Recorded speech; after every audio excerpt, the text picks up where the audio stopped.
Hey everybody, this is Don from Wizard Tower Games, and as you can see to my left, which will be his right, Yeah, whatever. yeah, Tom from Tabletop Taverns is joining me tonight. And what we're going to be doing is we're going to be talking about toxicity in gaming, toxicity among game companies, and we're also going to kind of at the end jump into a little bit about AI imagery, that type of thing, because we had kind of a unique situation happen today. Me and David Floor did when we're dealing with Backer Kit. So, RPG Grandma, hello. Thank you for listening and driving.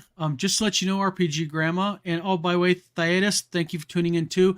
Both you guys are having tracking numbers tomorrow for your books. I'm back from the living. David Floor, welcome. David, you're going to be able to get on this too, I think, because we're going to talk about mine and yours dealing with Backer Kit later on today. Tom, thanks for coming on my video today too. Thanks for having me on. I think this might become more of a more semi-regular thing from what we talked about.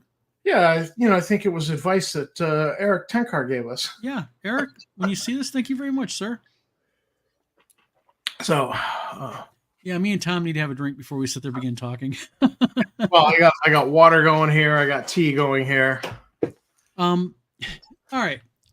I wanted to. Oh, John Scott. John, welcome to my channel. Nice to see you, my friend. John Scott is the lead admin, creative guru, rock and roll loving admin of the AD&D First Edition gaming group. Oh, nice. Thanks for coming in, John. Appreciate you being Probably a here. member of that group. Yes. I'm a member of a bunch of them. Bigfoot Diaries, welcome. I want to talk a little bit about something that is, I think, a pervasive problem in gaming in general, in a lot of groups, and also among a lot of companies, and that's just plain toxicity.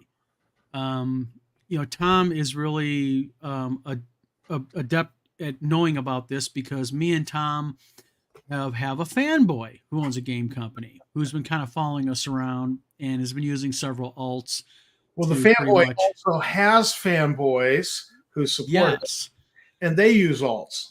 Jay, welcome to the channel. Hey, Jay. Gene, welcome to the channel. Yeah, good spirits, good energy. What's that? We're getting the whole Commonwealth. We got UK to Canada. Yes. Terry R., thank you for tuning in. Welcome. Okay. We all know I was down when it happened. Tim Cass told me about it via text, sadly. That was when Jim Ward passed away. Right. Jim passed away back on was it the 20th or the 18th? I think it was the 20th he passed away. I have time blindness, so I don't know. It was in that area. I was down sick as a dog when it happened. So, but I normally don't like calling out companies, but I think when people do really, really bad, crappy things, I think people need to talk about really bad, crappy things. Oh, you mean there's a company out there that's that would dig up Jim's corpse and prop him up with their game to sell it? Absolutely. But also there is an online vlogger who did a video short, about a 30-second video short. I'm not going to call this guy out by name. Let's just put it this way. He likes to have a short series called The Truth About Conservatives. He's attacked the Warhammer community, and when they bit back, he claims victim status. But he did a video about Jim Ward. And he basically said some pretty crappy things about Jim and his legacy. And at the end of his video, he made the comment, something to the effect of, and I'm paraphrasing, about, if you're going to go ahead and mourn him, whatever, type thing. Oh, because he had been connected to Giant Lands, which is connected to New GSR, which is connected to Stephen Deinhardt and that type of thing. So now that the guy's dead, we're taking a cheap shots because it's easy. A dump on his grave. Yeah, because Jim Ward can't defend himself. And I found out about the video because Tim Cass told me about the video. And so I watched the video, and he has a channel supposedly devoted to gaming, but he hardly ever posts any gaming content. He's always just basically making fun of people, mocking people. And then when people call him out on it, he mocks them more. And then when they get mad, he's like, oh, I'm a victim type thing. Well, he'll also run away if like 40 of us were like beating at his door. Yeah, He would yeah. run away and hide and maybe put up a suicide is painless video. Yeah, he's the one that made he's the guy who basically called Victor Dorso a Nazi and then went behind Victor's back and tried to get Dave Con canceled. Yeah. And when Victor, to Victor's credit, didn't put up this BS, you're right, he did that video where he alluded he was going to kill himself, and 3,000 of his followers, he blasted that to him. They went dark. Well, that's because he doesn't have 3,000 followers. I thought he did. Well, it might say 3,000 subs, but I'm fully convinced that with the number of views he gets, that those were Chinese sub farm. Oh, okay, I got it. Yeah, because he usually gets about between 2 and 5 views per video or something like that. Yeah, he gets very low views, so he doesn't have 3,000 followers. Gotcha. RPG Grandma says, yeah, I had to explain to Emperor's Choice folks who the fanboy was after he went after me. They were angry, not to mention the self-defense folks and law enforcement officers who know me. Yeah, people like to take cheap shots of people online. I invited him on my show. I did, and he won't come on my show for some reason. Don't ask me why. Yeah. Hey, Thraxis, how you doing? Yeah, Jim. The thing is this about Jim, and I wanted to address this because I think it's unfair to Jim Ward for people to do that to him. I've had a couple phone conversations with Jim Ward, and I also had email and PM conversations. And Jim was never political, and Jim was always willing to help you out, always willing to answer questions. Tim Kask made a really good point about him, and that is every single game convention that Jim Ward went to, every one of his games were signed out in full way ahead of time and had long waiting lists. And, he was the type of guy that, you could stop him in the con and he would take a picture with you. He would sit there and shake your hand, sign your stuff. He wasn't one of these guys who thought he was better than everybody else. Yeah. And, I think that, there's a whole aspect of, the guy was 72, I think. Mm-hmm. He had extreme health problems, and yeah, maybe once or twice he wasn't in the mood to sit there and talk. I mean, I believe the man lost a foot due to diabetes and such, it's like me, if you would have talked to me on the phone a week ago, I don't think you would have got the, hi, how you doing, Tom? You probably would have got the, want to hang up the phone, No, we used the Don's in the hospital right now. This is his wife. He'll be back in a few days. Okay. Yeah. We just kind of shrug it off as, all right, Don's seeing his doctors and situation normal. But no, we don't want that to be situation normal. Oh, I know, I get it. The thing is it's like what RPG Grandma says. What it is. There's a few select people that are going after Jim online. And every one of these people going after Jim online, none of them, I bet you, have ever talked to the man. None of them ever gave the target. Yeah, he's easy. And it's bully mentality. They look for an easy target. He's dead now. And honestly, my father always said this, and I think there's just certain things in life that we need to hang on to, we need to keep, and it's like never speak ill of the dead. All right, the guy's dead. He can't defend himself. Let it be. All right, Adolf Hitler, we could talk crap about him. Okay, he was an asshole, if I can say that on your channel. Oh, wait a minute. I got confused when you mentioned Hitler. You're talking about the one from 1943, not the one that's alive today.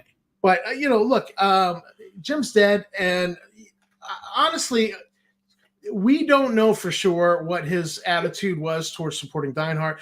I think he was just trying to be helpful. Yeah, Deinhardt contracted with him to I can tell you what it is. Yeah. I can tell you because, sadly, I mean, I have to admit this I've done it before, but he knows, my association with TSR back in the day, back in, midsummer to December 2021. Let's face it, I was deep in bed with him. I was guzzling the Kool-Aid. I thought that you and Eric Tenkar were the absolute most evil, lying people in the world because I believed Lanasa at his point of his word. And I mean, you laugh about it, but it's true, And the thing is, I know what happened with the whole thing, and I'm just going to say it out here for everybody to hear because I was privy to it. What happened very simply was this: that is, originally Deinhardt and Lanasa were going to work with, or excuse me, Deinhardt and Ward were developing Giant Lands pre Lanasa. Deinhardt and Lanasa started up, helped start up TSR along with Ernie Gygax and Jeff Leeson. And they all kind of got together. And then, you got Deinhardt's personality and Lanasa's personality, which both, oh yeah, boom, big time. And, they both think they know everything about gaming, and they both don't want to listen to advice, and they clashed. And Deinhardt basically took his ball and went home. And because him and Ward were working together, just like Ernie and Justin were working together, they split. And barring all of the URL stuff and all of that, Lanasa and Hovermail pointed the finger at Deinhardt over the racist, bigoted tweets, which I don't believe for a minute, because they continued even after Deinhardt left, and they had back control of the social media accounts.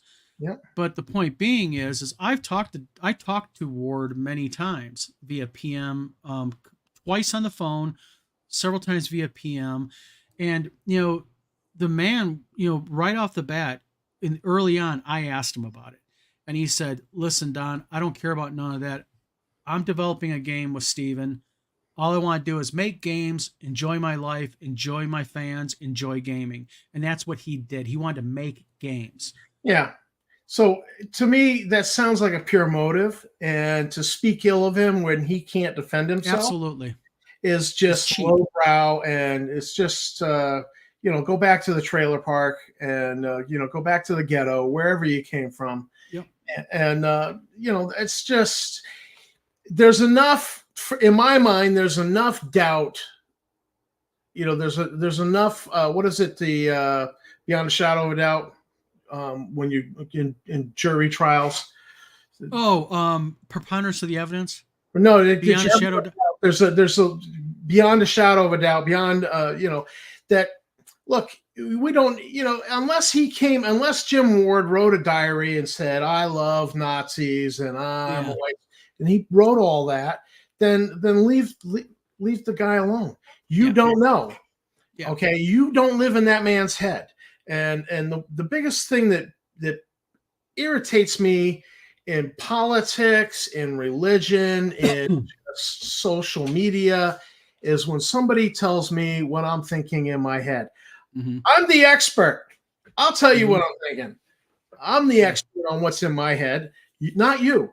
Now you can look at something I wrote, something I said, and extrapolate from that. But so many times I've been told, obviously you're this. And I'm like, well, the thing is, Thraxis makes a good point here.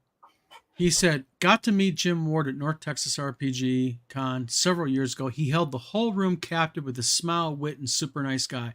You know what? Thraxis is not the only guy who has told me that. When I was down on my back, so staring at my phone was a thing for several days, 24/7. Right. And I'll tell you what, when that man passed, that's all I saw people say about him was great guy, joking around about, he was known as the TPK guy, you know what I mean? And such. And it just, like I said, it just really upset me when I was talking to Tim on the phone, and Tim was pretty ticked off about it. And he told me about that video, and I went to it and I watched it. And, my thing is, it would be one thing to sit there and,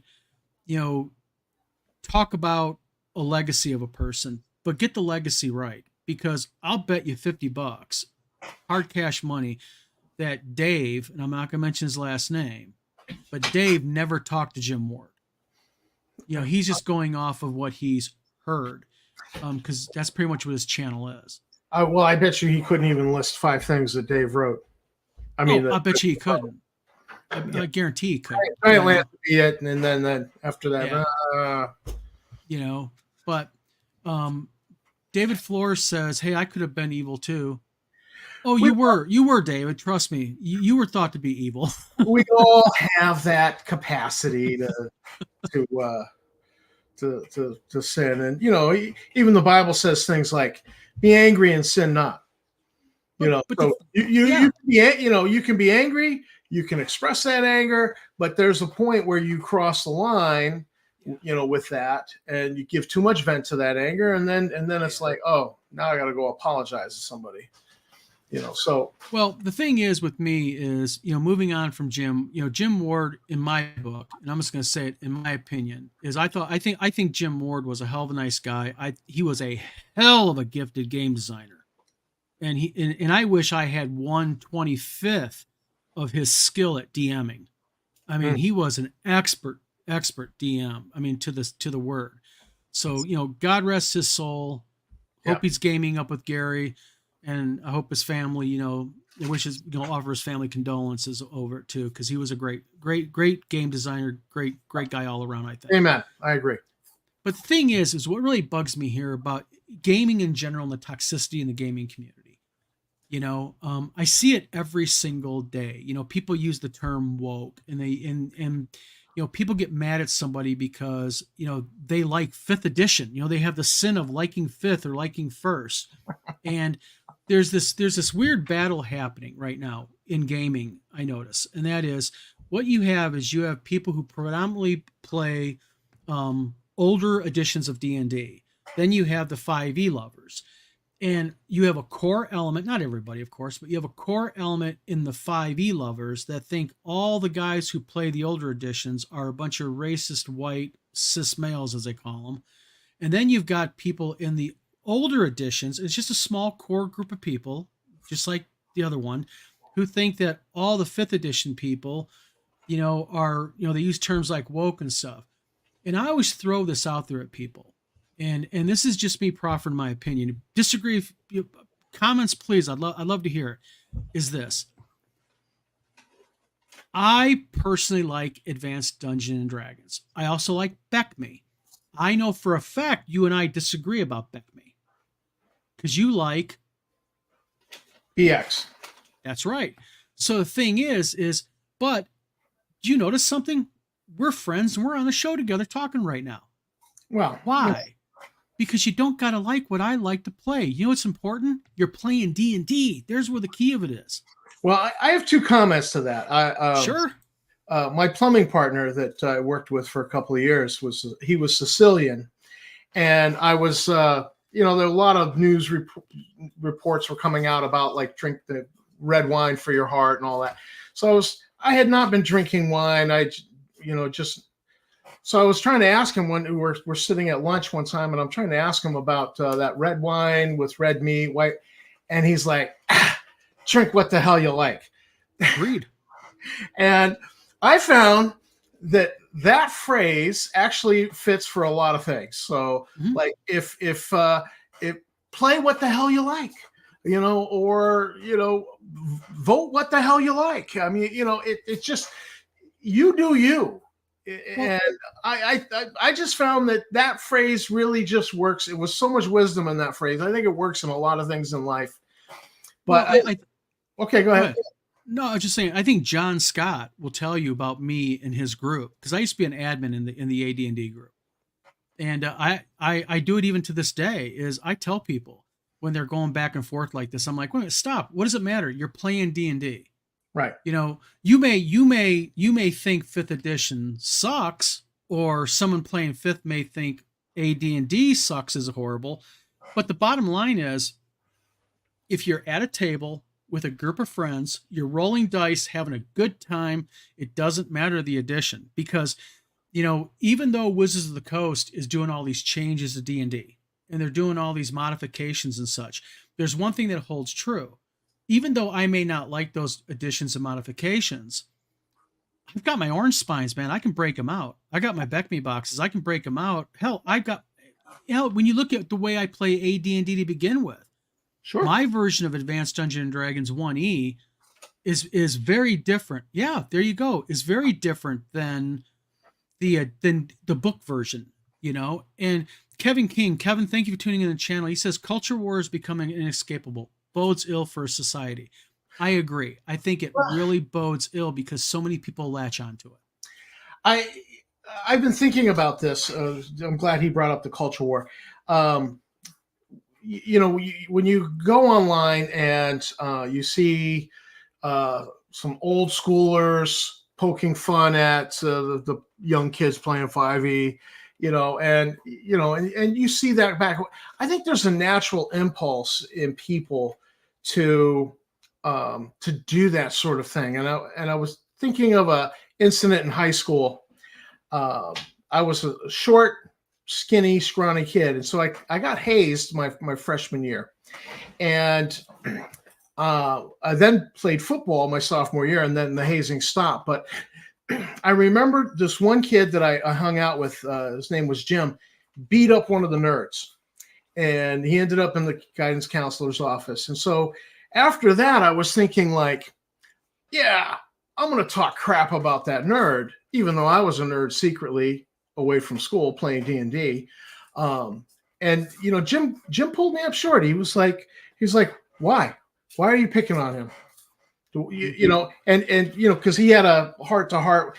And I think there's just this natural to those people are different. And I just gonna, and you get that in religion, you get that in gaming. You get that in the military. My dad was Air Force. Oh yeah. And it's always what is it they say about Air Force? Chair Force. Or well, I mean, it's like in the Army, you know what I mean? You always talk about, boots, in the Army. But you make a good point. And John says here, fun, friends, and imagination, that's a constant in all incarnations of the game. If the kids are having fun with 5e, then more power to them. But kind of bringing in what you just talked about, Tom, you're right. This whole thing with, it's sort of like the Pepsi challenge even. Some people like Pepsi, some people like Coke. And I'm going to pick on my wife. Okay, she's in the next room probably listening to me. But yeah, I know. But my wife loves Coca-Cola. But my wife doesn't like Pepsi. And actually, my wife will actually call a restaurant up and go, do you serve Coke? And if they serve Pepsi, most likely we're not going to that restaurant. Now I'm going to catch a bunch of shit from my wife after I got this video probably, but that's the way life goes, But no, I mean, but that's what you get. You get people, everything from gaming to even people who go, oh my God, you put pineapple on pizza, you just destroyed it type thing. Yeah, so many people. No, man. You like it, eat it. Dump on that, and I'm like, then don't eat it.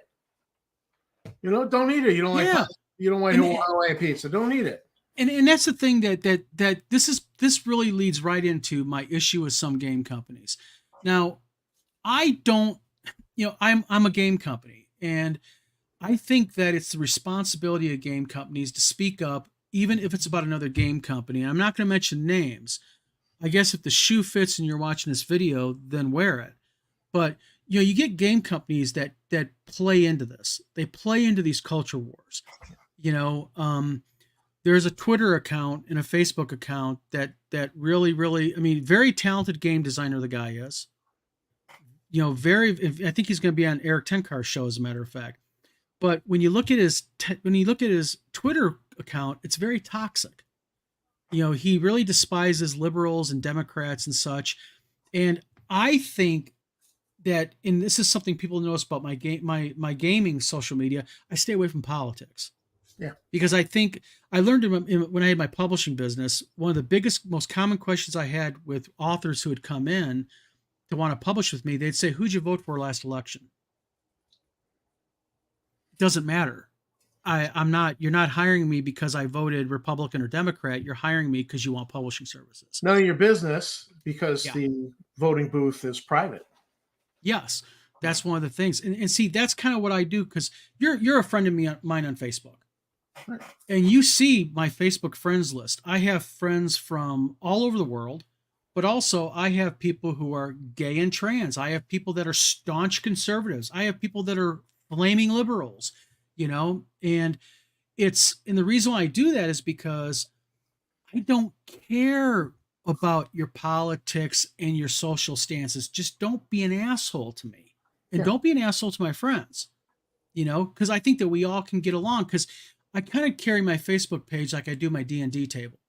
Let's all kind of conjoin, man. I'll tell you what, I'll make the chili, I'll supply the iced tea and beer, you bring the dice and your books, and let's all have some fun. Yeah. So, by the way, we have 23 people watching the video. Thank you very much, everybody, for tuning in tonight. I would love, and I think Tom would agree with me, Tom, say so if you do, is I'd love to hear from everybody. What is your favorite edition of D&D and why? I'd really like to hear that from people. Thraxis says, I think when it comes from the generational differences between the groups, but it's not unbridgeable. I run a group of kids in their early 20s. Thraxis, very good point. And I'll bring up my friend and partner, Tim Kask. Tim Kask, is a 70, I'm sorry I'm butchering this, 72, 73-year-old man. And the guy hosts younger players from Japan, I believe, once a week. I think he does, or once a month. He volunteers at local schools, helping schools out and doing. He's talking about getting D&D groups going with high schoolers and such. I think that's the great thing about D&D, and I think that's part of what made D&D so popular so quick, and the reason why we're on year 50th of it is because D&D was one of those unique games where, man, not only did it not matter if it was, what your social status was, who it was, but you could change the game as you wanted it to be. You had vanilla, but you could add to it as you wanted. It was ultimately customizable, and the earlier editions were very rulings not rules, whereas the pendulum is swung to the far extreme of rules not rulings, and I think based off of what I believe about pendulum theory is the pendulum was way over here with the rulings not rules, and it's gone to the far extreme. I think it's only a matter of time that it's going to come back in the other direction. I think you're seeing a lot of that with things like Shadow Dark, and a lot of the independent publishing going on, particularly through Drive-Thru. Well, there's a hell of a lot of talented game designers out there. Yeah. Putting out some really good product, and they're not part of the big 3 or 4 like Troll Lord and WotC and such. Nothing wrong with Troll Lord. I'm not knocking them. What I'm saying is these are guys like, that work out of their house, out of a bedroom, and they're putting out some damn fine RPGs. Thraxis says, I have a dice older than them, but I got them when I worked at their college and we're all roommates. Now we play online. I moved them over from Shadow Dark. They love it and love the game. Again, online. Times change. You know what I mean? Back, and we're the same age. We're both 56. When we were kids, like when we were 15, the internet wasn't a thing. Yeah.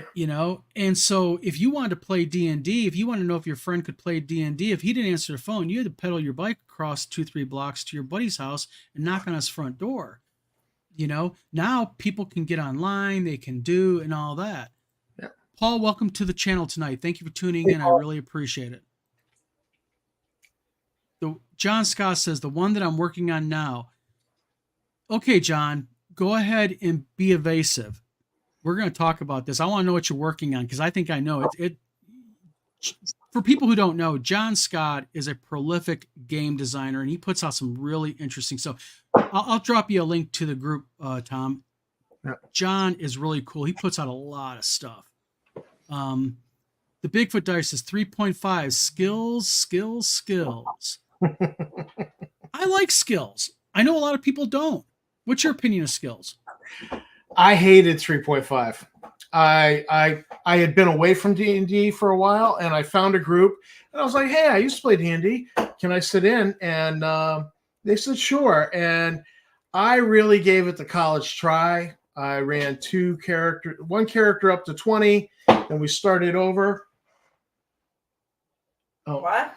The dog's over here banging his bone on the floor. It is. It's the peanut butter bone. Yeah. So, I ran a monk up to level 18, and I just after those 2 campaigns, I just was like, stick a fork in me. I'm done with 3.5. I do You not see, like.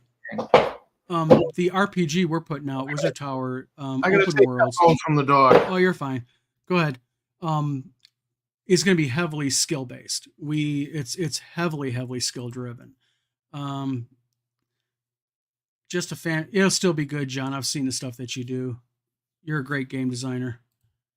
Gunther the Man, welcome to the channel. Thank you for tuning in. He says, I am a BX fan. Sure, it's simple, doesn't have all the bells and whistles other editions have, but I prefer it that way.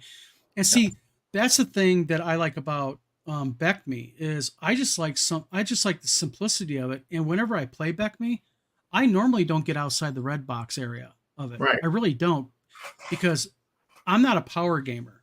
You know, to be totally candid with you, I'm right. My sweet spot in gaming is between 3rd level and 7th level. If I could have between 3rd and 7th, and then just simply arbitrarily go attack an Eye of the Beholder and kill myself and start over, I'm happy.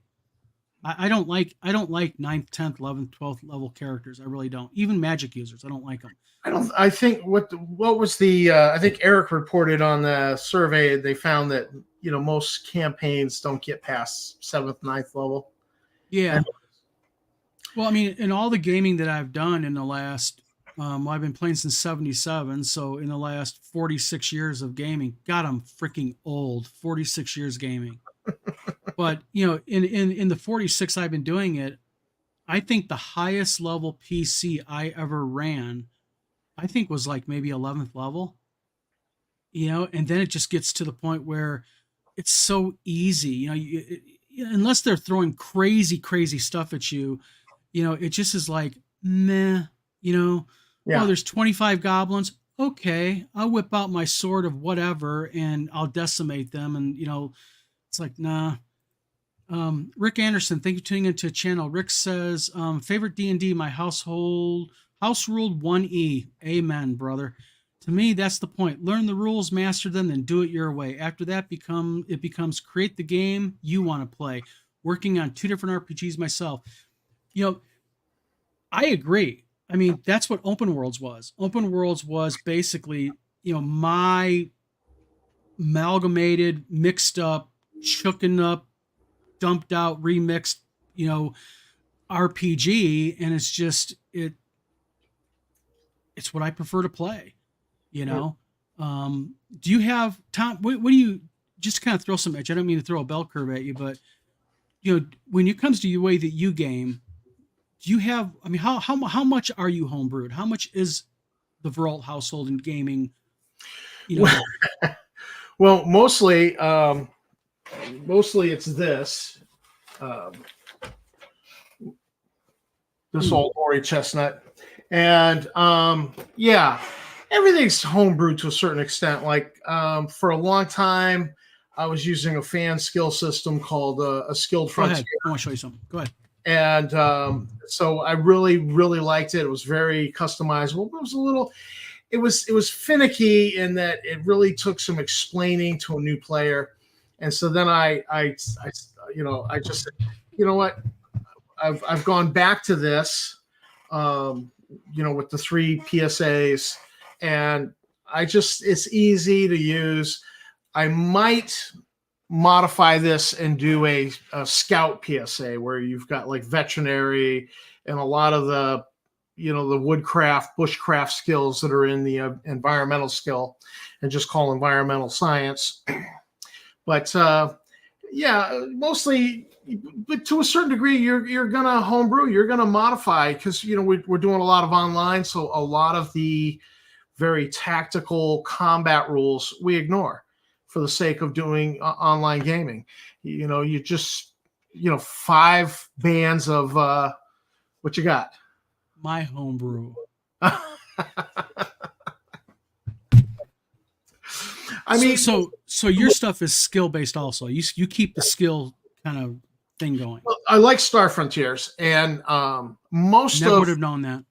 Most of my homebrew really is tied to the magazine and writing so much, and so that I know the canon setting fairly well, and I know a lot of what's out there that other fans have written that I was like, oh, that was really cool. Like, Richard Rose, Shadow Shack, did this great article way back in the early Star Frontiersmen on Yazarian clans, and I was like, that's great material. I love it. That's mine now. That's part of my world, my campaign. So most of my homebrew is really about pulling all of what I know is out there for setting together and using that and honoring fan canon that I think is really fantastic and bringing it right in and building off of it. How do you stay organized though?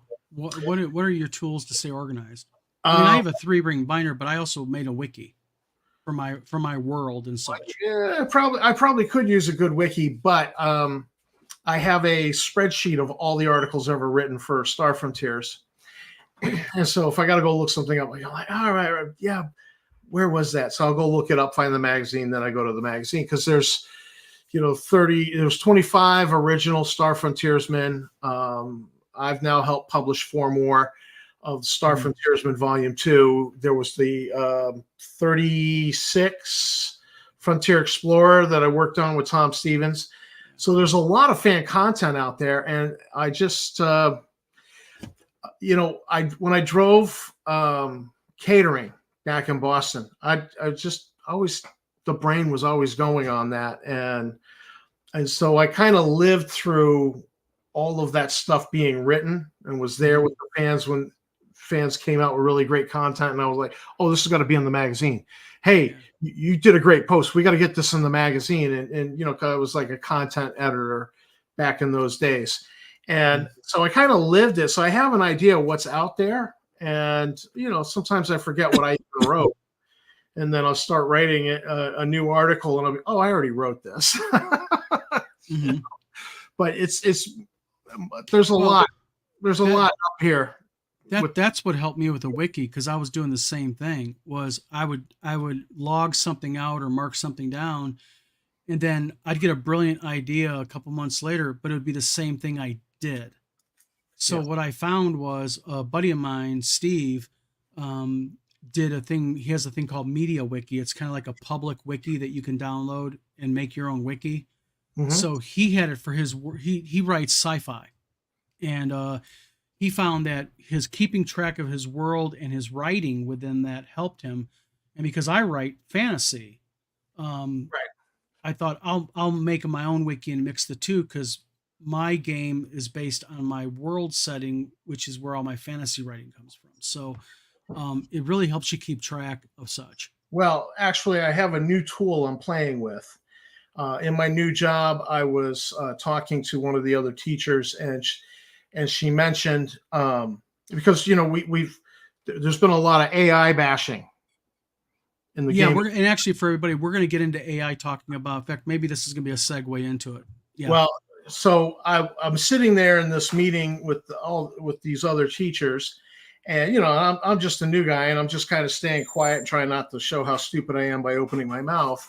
And I hear this comment about writing the curriculum with AI, and I'm thinking, I've seen AI writing, and I'm thinking, these kids are going to be screwed up. So I start asking questions, and what I didn't realize is that a lot of people go to ChatGPT or GPT, and they play with 3.5 because you don't have to pay for that. And they go, oh, this is crap. Or you get people produce something with it because, well, I'll just use this because it's free. And what they produce is crap. And, so I started talking with her, and she was with the 4.0 subscription, you get these chat bots that you get to train. And so she had just been training this one chat bot on the science curriculum for 7th graders. And for 2 years, she's been working with this thing, and now got it to the place where it's not student facing, but it's teacher facing, and they're using it to write the curriculum for the school system. And it's like, wow, that just blows my mind. I was mind blown because I'm looking at that going, I want a chat bot I can train for Star Frontiers. Hold on, don't mean to interrupt, but is this Maine? Where you live in Maine? Okay, because see, in Michigan, curriculum is very rigidly controlled, by the state. I mean, the guidelines are very, I mean, my wife could too, my wife could talk better about this than I, but from what I understand in Michigan, um, the curriculum is kind of like your pathway that you got to follow. You can veer off it a little bit, Yeah. but not much. Well, I'll just mention this, that Maine, Maine's different. We live next Mhm. door to New Hampshire, and their motto is "Live free or die." Yeah. And while they might live free or die, Maine's got the highest Second Amendment ownership per capita of the nation.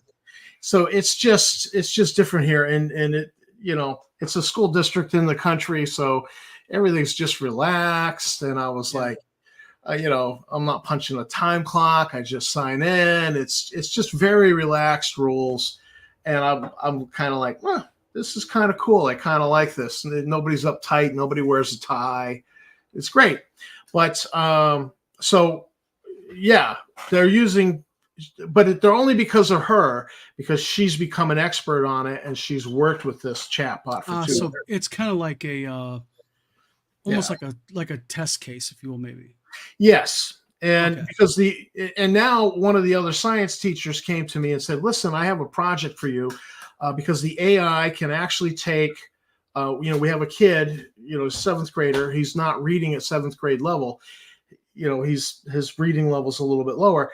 They want me to take some of that curriculum or the textbooks and feed it through AI and have AI, take the reading level down. Yeah. And which it can do that, apparently. That's part of why I've been playing around, because I was like, oh, this AI is not what I first thought when it hit the community. But see, that type of AI can be beneficial. Yeah. But there's another side of AI. And me and David Floor ran into this in spades today, and that is AI and the paranoia around it. And I want to clarify my point real quick. Using the term paranoia, the paranoia around it, can really screw with you, because me and David are working together. I'm helping David with Atomic Ages RPG. He's helping me with Zonk. Kind of like a good, symbiont relationship. He's helping me, I'm helping him. Well, I made a graphic inside, which is for his cover, Atomic Age, Right. and Dave is getting it hooked up for BackerKit. And BackerKit came back and booted it back and said, no, we suspect AI. And what was frustrating about it is not the fact to me that they booted it. The thing that was frustrating to me was that BackerKit did not have a streamlined or even a semi-streamlined way of going, oh no, this isn't AI here. And I think that, and I've seen this online, we all know about the big lawsuit, the class action against Midjourney. The inside guy outed Midjourney. We know that they use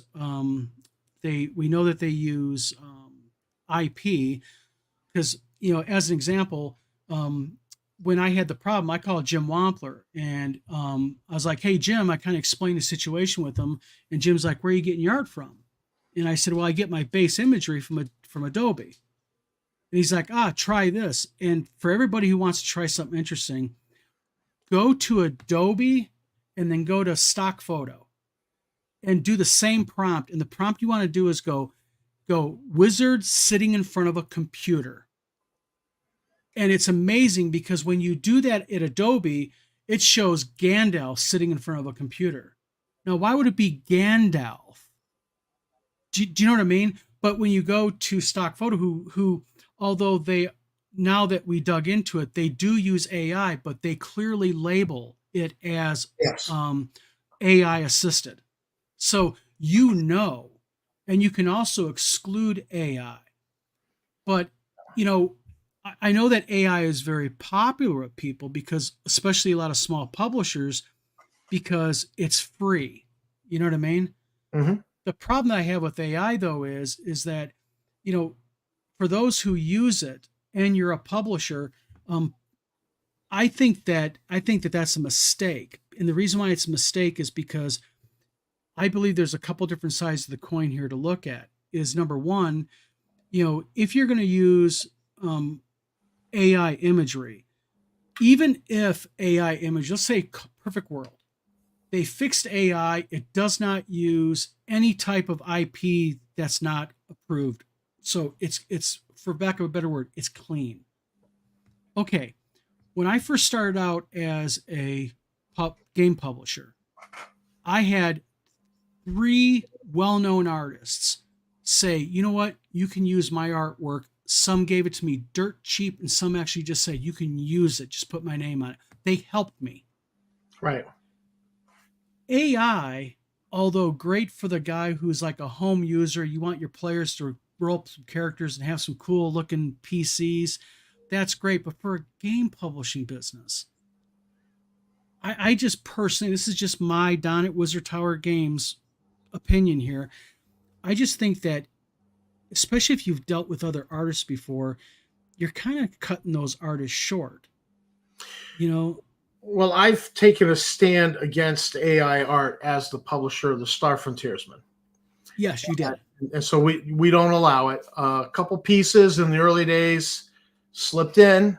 We're calling a mulligan on those.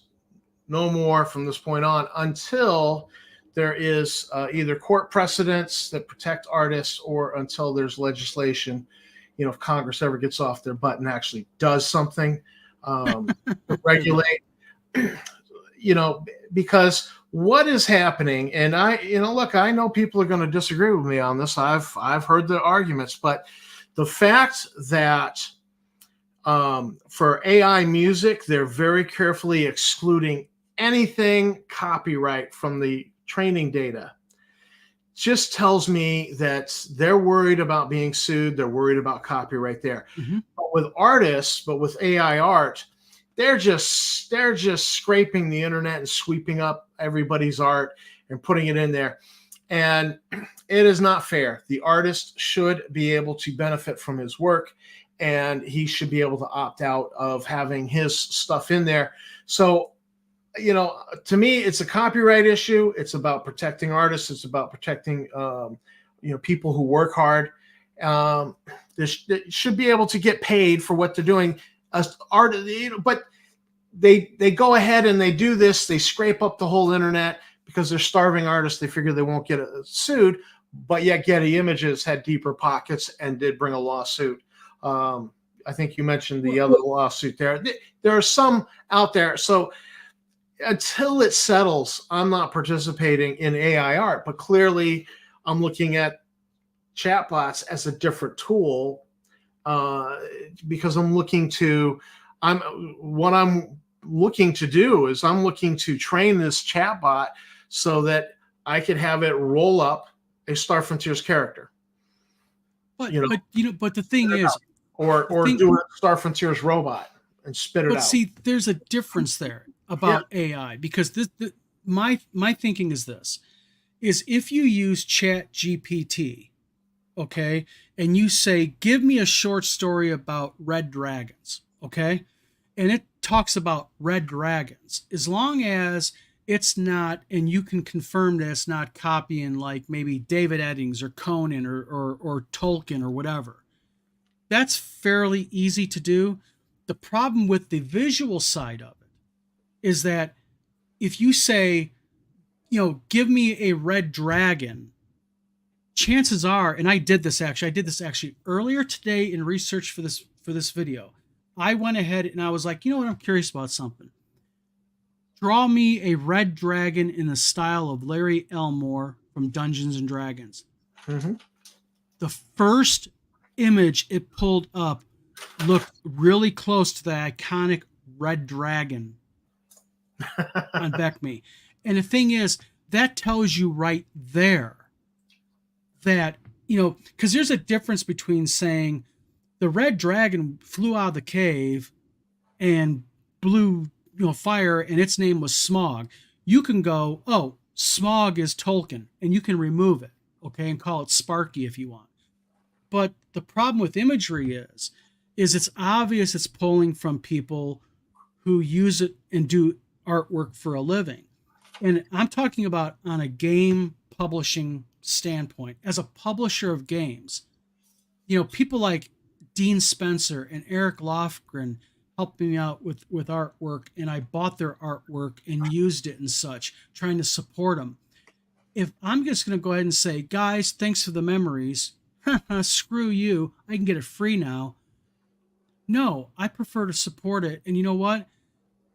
If I got to pay, I'm sorry, and these are the rates that these guys charge. And yeah, it's open. They sell to a lot of people, but if I got to pay Eric Lofgren $25 for a piece of his art, or Dean Spencer $25, that's a bargain for me.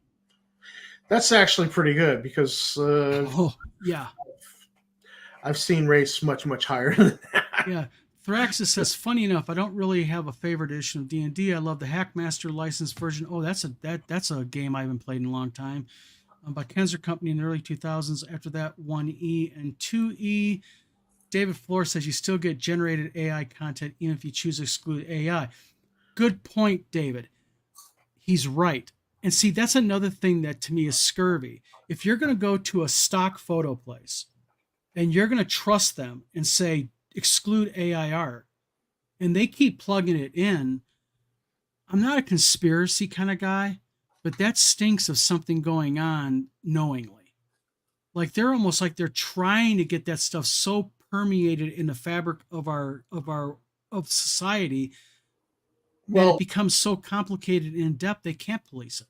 What I've done is because my method of art, I'm not very good at Photoshop, which is why I kick it to you. Mm-hmm. And I'm like, hey, could you do some Photoshop? And because you're so fast at it, and it's like 4 hours to do one thing, and so I draw. I work in graphite. I work in charcoal. I like to free draw, and so one of the things I've done is I've taken some of that stock photo art and I've been like, oh, I think this is AI, but I've used it as a drawing reference where, AI art would be very useful. Yeah. That's great for AI art. Absolutely. And one of like I've taken we're working on Jason Messier, Bigfoot Diaries and I are working on compiling a monster manual for Star Frontiers that's all of the fan creations. And I mean, oh, hell yeah. Well, I mean, I've scaled it down to a limited amount because otherwise it's like 400 listings going into that thing. We're talking crazy. Come on, live dangerously, man. Come on, ride the razor. But in some of these creatures or some of these fan creations, I've actually gone to AI and said, all right, I need a bird, alligator, snake creature, just to see what it kicks out. And you throw away the chaff and you find one. Oh, I kind of like this. Yeah. And I start drawing from that because I couldn't conceptualize what this other fan had come up with. And so I used the AI to conceptualize it. I'm like, oh, okay. All right. I can do that. So I've done that just because I just could not think of anything.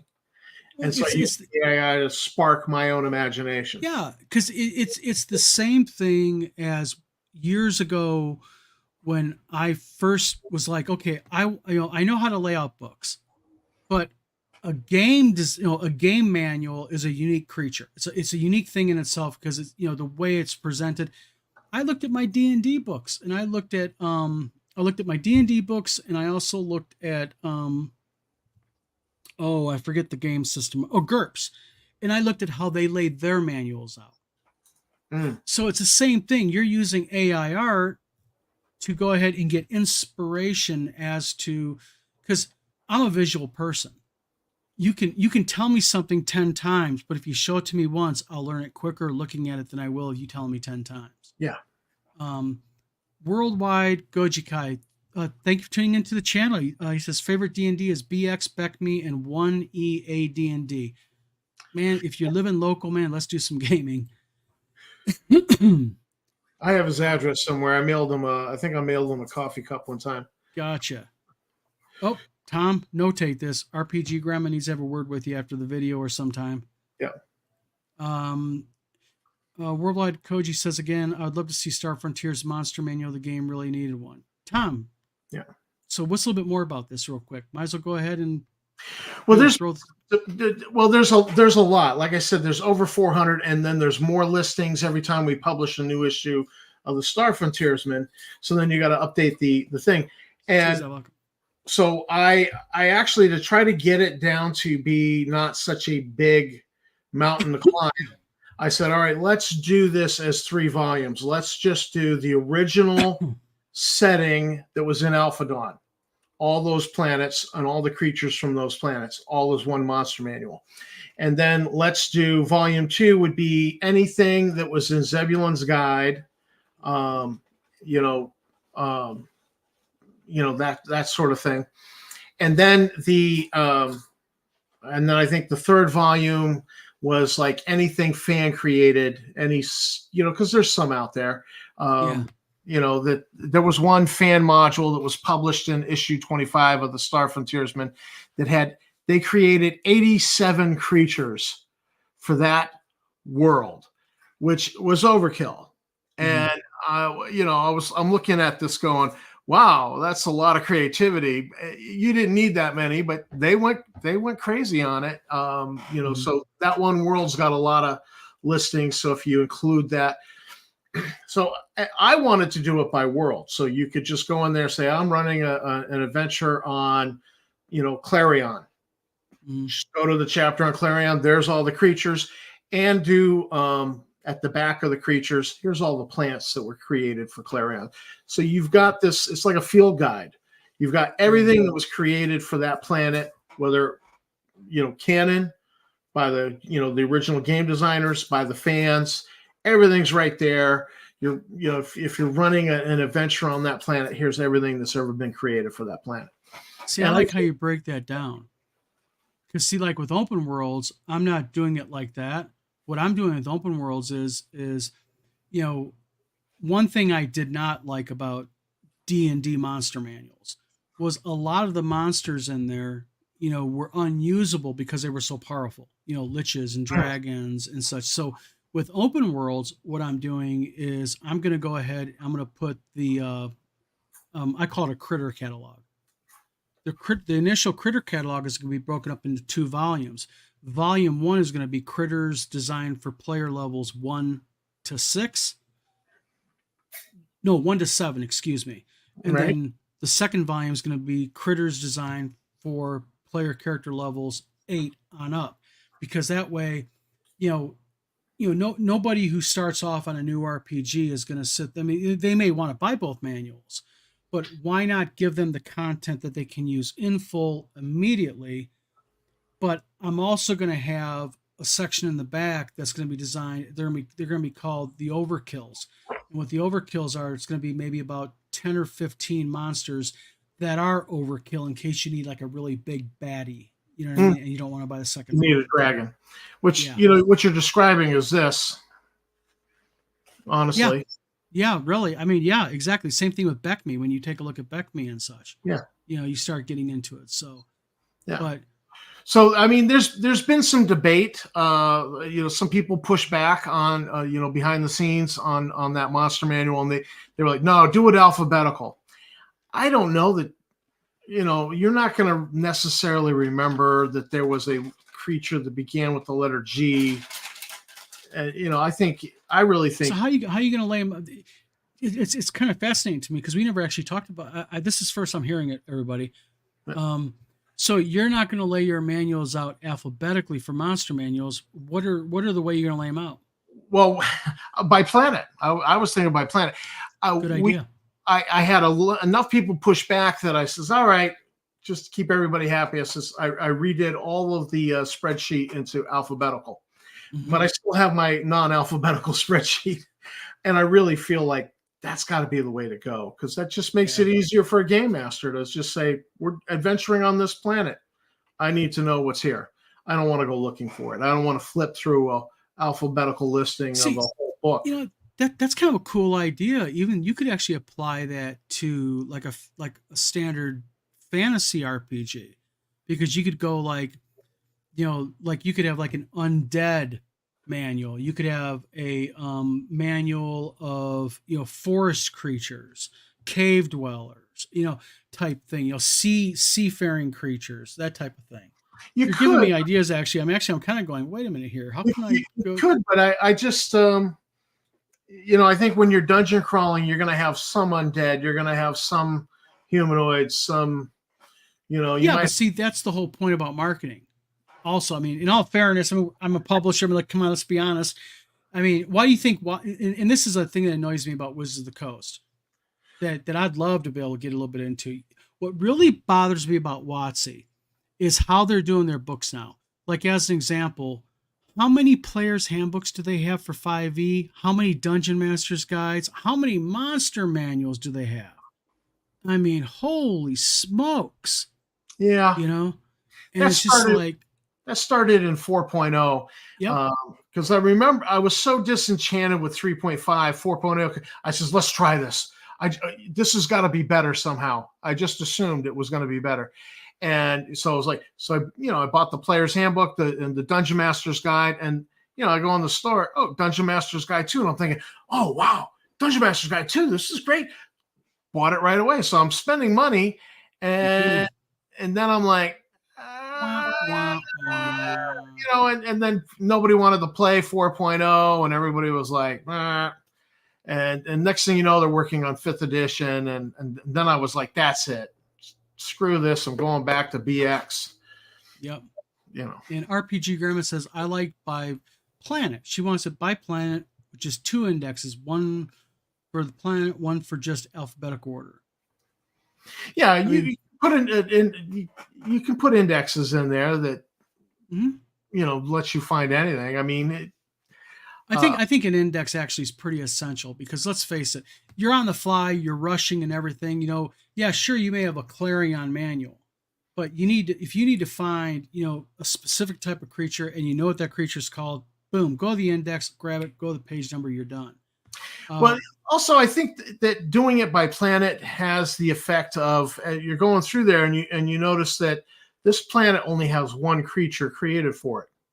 Oh, yeah.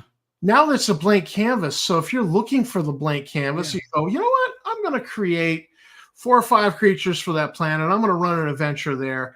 And, then I'll go see that guy, Tom, with the Star Frontiersman and say, hey, and I'll be like, yeah, that's a great article. You just, expanded this ecosystem on this planet. I'm happy to publish it. But real quick, before I read Worldwide Goji's comment, mentioning about expanding, what I plan on doing is we're going to have a Open Worlds RPG website, and when you go to it, there's going to be the ability for players to go ahead and enter their custom-made creature, and it's not going to be used by Wizard Tower to sell. It's going to go into a database that's online that people can go to for free and take a look at fan-made content. And we will never take that content and put it in a book and sell it, for profit or whatnot. But well, you trigger a memory, and RPG Grandma will remember this. If you go to the starfrontiersman.us forums, which still exist, you can click on the tab for characters where people could, type in their character sheet for their character, and that seemed to be very popular on that site. I actually used it to go, all right, 15% of all the characters in here are Versk, so therefore Versk are the least popular, and then it'd be humans and Ysarians are the most popular. So I just used it to reference for statistics, but it was very, very popular. Just being able to enter their character sheet. And I actually used that feature, had people put their character sheets on there so the character sheet was online and for running an online game. It was kind of handy that way. Yeah, Worldwide Gojikai says, I had a friend of mine who does mech art freelance for Battletech and are trying to make playable BECMI conversions for Rangers and Sorcerer Wild Mage classes. We don't run races class. Theta says, I'm doing my M&Ms, my monster manuals by type alphabetically, then making a random table based on environment and location. But it's also fantasy, not sci-fi based on planet. I think that's a good idea, Tom. Yeah. Gunther the Man says, I'm a big fan of creatures laid out by biome, especially in large game settings. Yes, that's actually a really good idea. To me, it's handy. What's that? To me, it's just handy. And yeah. When I was laying out my spreadsheets, I went through like an article on trade goods.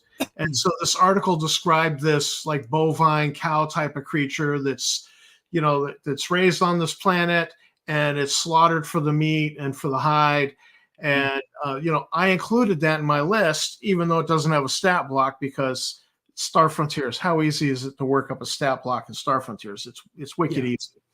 So, I just included everything I could find created by anybody in those spreadsheets. Yeah, Gunther even says, even if it's a list at the back of the book stating where you're likely to find each creature, forest, grassland, taiga, caverns, etc. Yeah, I mean, I think the thing is everybody has their optimal way. With me, I have a system and it works for me, but and you've run into this, I'm sure, with the frontiersmen. You're getting feedback from your readers. So what the original Star Frontiersman's ideas that you had for it, I'm sure morphed over time because you're kind of like listening to people and kind of changing a little bit and such. David Flores says, I want to go back to something that Worldwide Goji said, that he was working on those classes, like a conversion from BECMI to BattleTech. And I have a document somewhere. I will look for it for you, dude, that broke down the races class. So, and it broke down by experience points, because the experience points totals were different for all of the BX classes. And it broke down all the abilities and assigned an experience point value. So you could build a class. So if you want to build a halfling with thief abilities, you just build it, and the document was elegant. Bingo. And I got it from somewhere, and I was like, I want to save that. That's pretty cool. You could build with this, you could build a goblin thief or a goblin wizard with this. So, so it was a very versatile document, and I came across it in the early 2000s. PM me, share mine with you. I will look for it and send it to you worldwide. Yeah, because I actually have in open worlds, what I have is I have a thing called a class engine, and what it is if you don't like the classes in the game, and you want to create something, you can create a customized class for yourself, and if you follow the engine like you're supposed to, it'll always work with open worlds because it's designed to work with open worlds. Right. David Flores says, I plan to make a website. What's that? That's kind of handy. Yeah. David Flores says, I plan to make a website too. Shoot, I could probably help you make that. By the way, to everybody, I'm just going to say something about David Flore. Okay. David has been working on Zonk. That guy has talent. You need something done. Talk to the man. Pay the man money. He does excellent work. He's quick at it, and just good guy to work with. David Flore is a really good guy to work with. Thraxis says, I totally missed 4E, played one game at a con. I was like, not today, Satan. Handy, Satan. I can go play WoW, and the computer will do the bookkeeping. This is what worries me about the new D&D on the VTT. The thing with VTT is, I signed up for a virtual tabletop. I don't use WotC's. I was really trying to get into it. We were actually, me, you, and Eric were going to do a game. Yeah. But the thing is, holidays came, then I ended up getting sick. But I think virtual tabletops are actually pretty cool. But with me, I just think in those situations, simple is best. What do you think? Well, do you use them at all? I play online, and we just do theater of the mind. And I was never in. I was into miniatures and tactical, and the vinyl Yeah. mat on the table and dry erase. And I got asked to sit in on a theater of the mind game online one time, and I remember thinking, and afterwards I was chewing on it a couple days later, going, "This actually worked pretty good." Mhm. And so then I started running some games, and so I've way back, I don't know, 2009, 2008 time period, I might have played some on a VTT. Mhm. At the time it didn't grab me. Yeah. Now I play a little bit more online. So Well, Waybo, Roderick, welcome. Thanks for tuning the show. You're an hour late. No big deal. Um, you know, and you know what? I actually, something interesting happened, and um, we're talking about AI, Roderick. oh yeah, we drifted. Yeah, but the thing is, no, we're fine. The thing is, what's really interesting is, and Roderick could probably chime in here with this is, I actually posted some imagery, and this is the danger of AI interpretation. Me and Tom Roderick were talking about this earlier. We kind of got into it and everything. That some issues that me and David Floor had today is, Roderick thought it was AI that I was using, and he was like, "Hey Don, you're using AI, but you say you don't use it." I was like, "No, here," and I showed kind of like the developmental pictures of it. That's why it's always good to have your dev files. So if there is a major issue or something like that, you can show it. Yeah. You can say, "Hey, here is my roughs and such." And But the other problem with everybody kind of scrutinizing AI is they're like, yeah, I use an AI detector. Well, not all AI detectors are created equal, and they spit out a percentage. They say 67% AI. that's what happened. That's what happened when you put my drawing. I think it was either my elf or my fighter. I think it was my elf. But when you put that in the AI detector, it was like 90% chance this is AI. So, it and there's the danger of this, because I think what's happening is places like Kickstarter and also places like BackerKit use these AI detectors, and the technology is just so new. It's Well, really really I took a hard picture of my cat and ran the photograph through AI, and it came out 80 something percent AI. I told the cat that, and you should have seen her reaction. She was not, typical cat reaction. But it's when these AI detectors spit out a percentage, somebody then has to make a judgment and go. So it's not sure. It's saying, what percentage are you going to go with? Does it have to be over 80? Does it have to be over 60? Can it be 51? And for you to say, nope, you're AI, we're not allowing you. We're kicking you to the curb because it came out 51%. So it's got to be AI. So you have to make a judgment call. And if the guy's saying it's not AI, I just happen to use Photoshop, which is the same. Photoshop is computer tools used by a human mind. It's the same tools used by AI to make artwork. But see, in defense of BackerKit and in defense of places like Kickstarter,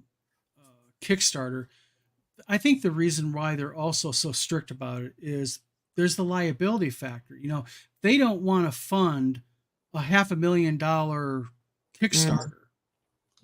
And then all of a sudden it turns out the person who did the fund, the campaign was using a lot of people's artwork, in AI, because then you got a point. If the court has a precedent where the court set a precedent where these companies are liable, now can you imagine the money? Because it used to be if a Kickstarter hit 100 grand, you were like, wow. Now Kickstarters are hitting what did Luke Gygax just ran one that $600,000, wasn't it?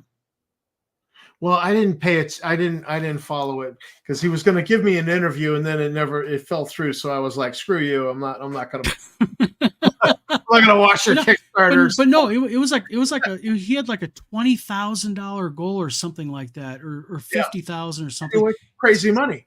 Yeah, and that's actually getting to be more and more the norm. All the $1 million Kickstarters that went for off. free animals.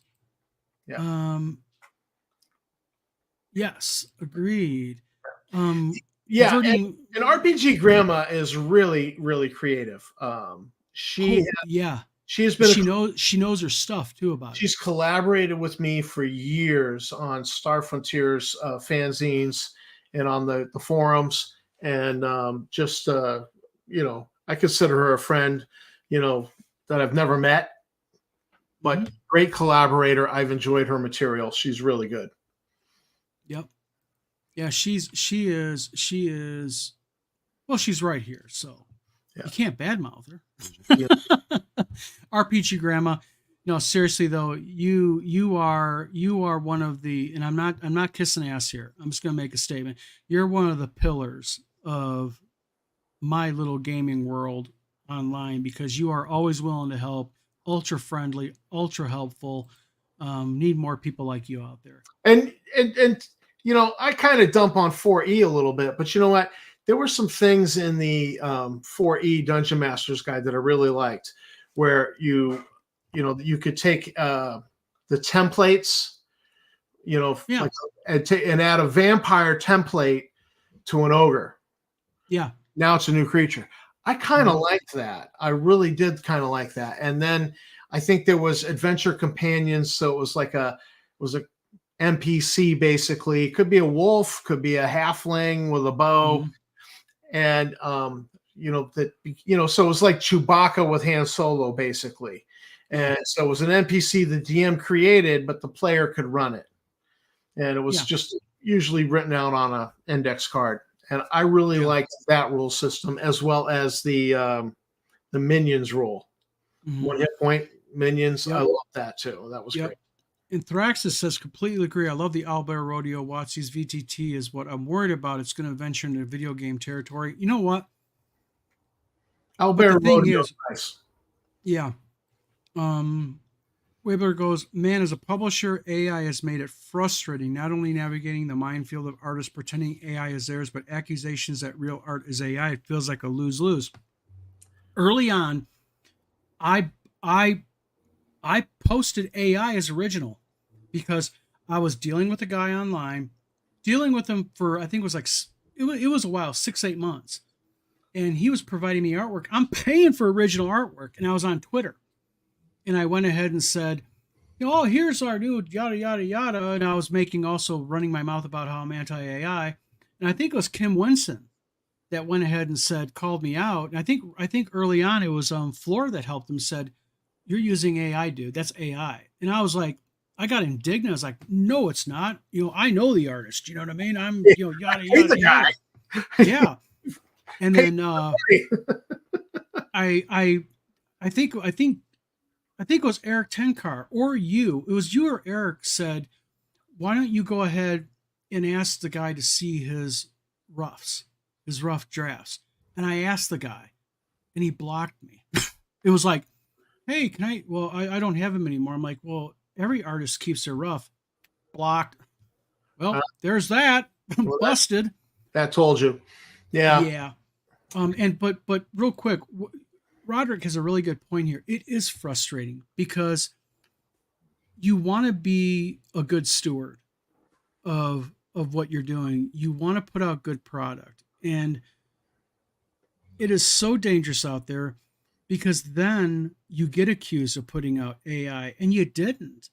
And the thing is when you're out there and you're trying to dev games and everything, the last thing you want to have to do is start answering, playing whack-a-mole with people and having to show people your roughs constantly because you're always being called out on it. It's kind of a pain in the ass. I suggested to you earlier today, and address this to Roderick, that it's to the point where I think you're not going to be able to just slap a no AI art or writing logo on the cover.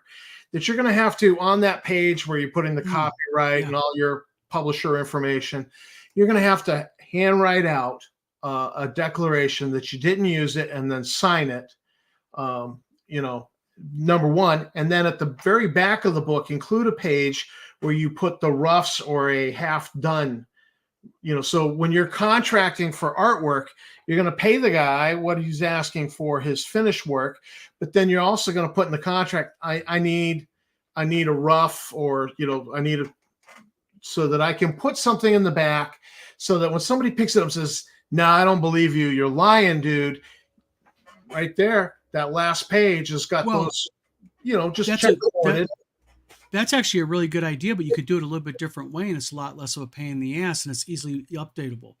What you do is, and I think I'm going to do it, that's a great idea, is on the Open Worlds role-playing game website, you can use it almost like a marketing tool, a point of interest to draw people and say, you know, here is, you know, you know, click on this to go ahead and see how our process works.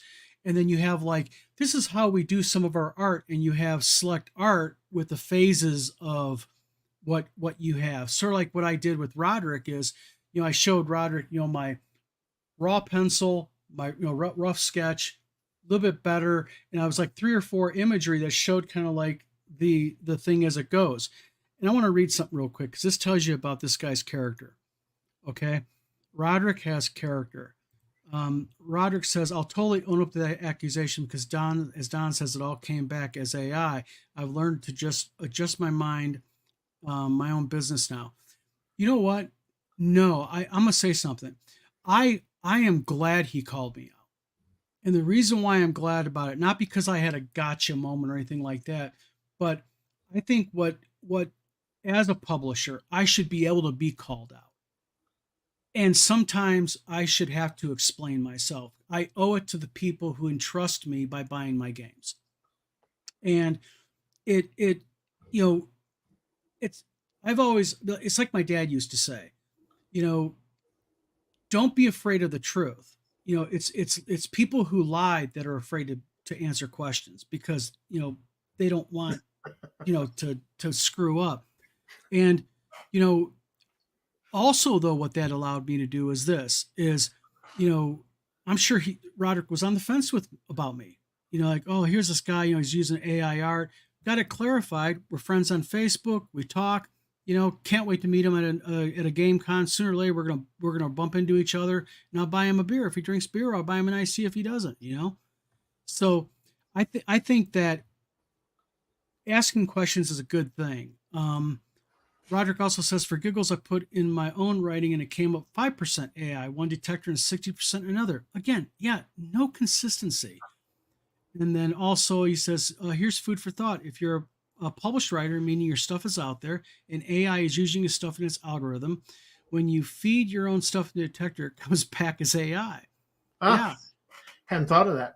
And then Gunther the Mad says, Elmore's works referenced by a lot of AI given the massive false positive. Wonder what would happen if we ran his art through a detector. Probably it would come back as, you know, depending. And also, you want to do an interesting thing? Tomorrow morning, take an image, run it through an AI detector. In the afternoon, run that same image through that same AI detector. You'll see drastic differences in its percentages. Huh? I've tried that. Well, I've run hand-drawn drawings through an AI detector, and it's like 40% AI. Yep. Worldwide Goji says, famous gaming quote in history. You know the Star Frontiers game is nice, but you know what the kids will really go crazy over? Buck Rogers. Lorraine somebody at TSR. Oh, Lorraine. No. Tom She's still alive, he gets far as I 100% can hand tell. draws from me, lame as they are. Oh, I bet you're talented. I bet you. I'd love to see some of your drawings, RPG Grandma. You guys can just call me Rod. No problem. Rod. We will call you that, Rod. David Flores says, I just tried running an image through an AI detector and the detector crashed. Is that bad? David, you know what? I'm going to be honest with you, buddy. If I ever meet you, I'm not letting you drive. You know? But hey, everybody, I'm also going to say something here is we've been on here an hour and a half. We like to keep it about an hour. I know everybody's been talking and everything, but I think Tom has to get up early tomorrow morning, correct? Yeah. and do his thing and go to work. And I have an early morning doctor's appointment myself that I got to go to. My last week of 2 jobs. I'm so excited. Congratulations. And in the middle of that, we're getting a blizzard. So, Gotcha. Joy. Well, I'll tell you what, everybody, thank you very much for tuning in to tonight's video. Tom, thank you. Thanks for I hope having we me. do this again soon. Yep. And again, everybody, Rod, RPG Grandma, Worldwide, Goji Kai, Go Through the Mat, everybody, thank you very much tonight. This is probably one of the most engaging lives that I have had. I appreciate it. We're going to be back online or with another live next Tuesday. If anybody wants to give ideas on what you want to hear talked about, discussed, you can go ahead and drop me an email at info@wizardtowergames.com. Again, info@wizardtowergames.com. If anybody here has not subscribed to my channel, if you would hit that like and subscribe, it would help me out. I'm trying to build my channel up. And also, head over to Tom over at Tabletop Tap Room and hit that like and subscribe on his channel also. Thank you. Tom covers a lot of really cool stuff. He has a court reporter series he's running right now, keeping track, tight rein on an individual. Lots of content. I'm sure he's going to have lots of content in the future on that. But also, again, thank you very much, everybody. I hope everybody had a really nice Easter if you celebrated it. I'm going to be back online, up and running, as you all can see. I should be cleared. I'm supposed to get cleared officially on Friday because I get my port taken out tomorrow. So, good deal. So, everybody, thank you again for tuning in. Hope everybody has a good night. Tom? Don? And this is Don from Wizard Tower Games and Tom from Tabletop Tap Room. Yep. We'll talk to everybody later. Have a good night, everybody. Good night.